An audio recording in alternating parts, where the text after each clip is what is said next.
We're going to take a look at the new Adventure Pro system everybody's super excited about, and as you can tell, it's a lot different. It is a built-in screen now. It's not a removable tablet like it used to be. A lot of the features you're going to see are, reminiscent of the older Adventure Pro, where you can come in here and pick what you want your different tiles to be. Fuel gauge, diff status, EPS mode. We'll talk about that more. This machine does have 3 different versions of power steering, and let's see here, pitch roll, which is really nice. It gives you an idea what your pitch and elevation is. But for those of us that are used to the old Adventure Pro, you're going to notice a lot of this stuff is pretty familiar. You can touch on this and go into your map screen, your standard dashboard layout, which is reminiscent of the old one. You can bring it over here and give you another view. It gives you a fuel gauge over here, your pitch and roll.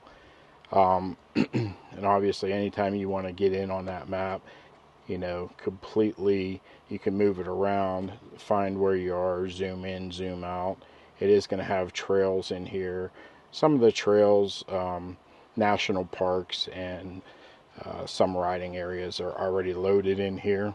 There is a USB port here that you can add your own trails into. As you can see, this is all different switch panels here, spot for your phone. It's all backlit. The EPS, high, standard, and low, gives you different levels of steering input.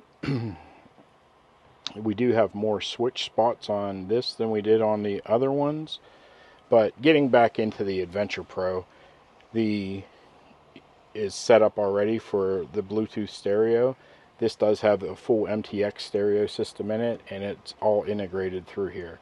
So you can link your phone through here, control your audio, but just going through some of the features of it, obviously has your map screen, all of your trip distances and trip time and odometer, things like that you would be looking for.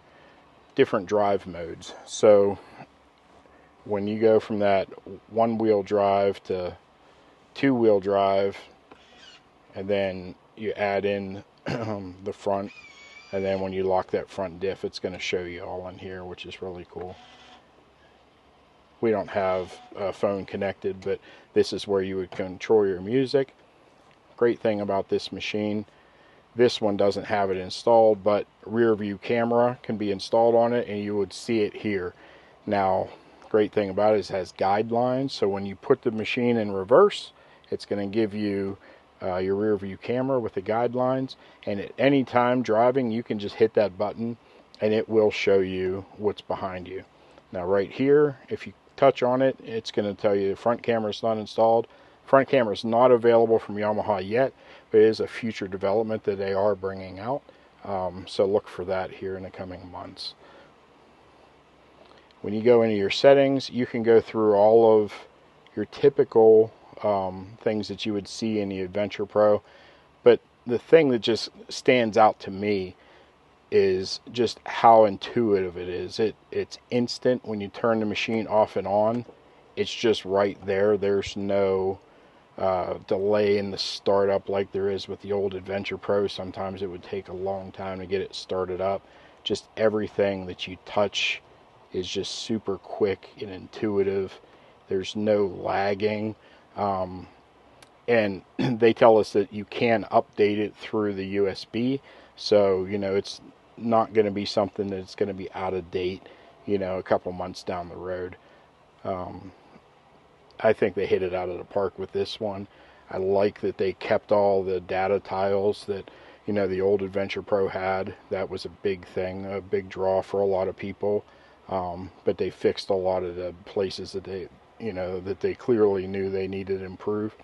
We're a big fan of it. First thing that you're going to notice when you start the new RMAX 4, it's quieter. It's a longer machine. The engine's in the back, so it's definitely a lot quieter up front. We're on the drive mode screen here, And one of the neat things that we found out just playing around with it a little bit, if you're in turf mode, you know, and you park somewhere on a hill, the first thing that comes to mind is you're only going to lock up one rear wheel, but this thinks of that for you. So when you pull the parking brake, it throws it into two-wheel drive so that both rear wheels are locked together. And then when you take the parking brake off, it opens it back up into turf mode for you. That way it's not getting stuck on just that one wheel. And then when you go through your modes, obviously, that's two-wheel, and then the four-wheel drive with a limited slip, and then all the way over to the locked, and then it'll show you that it's locking up now.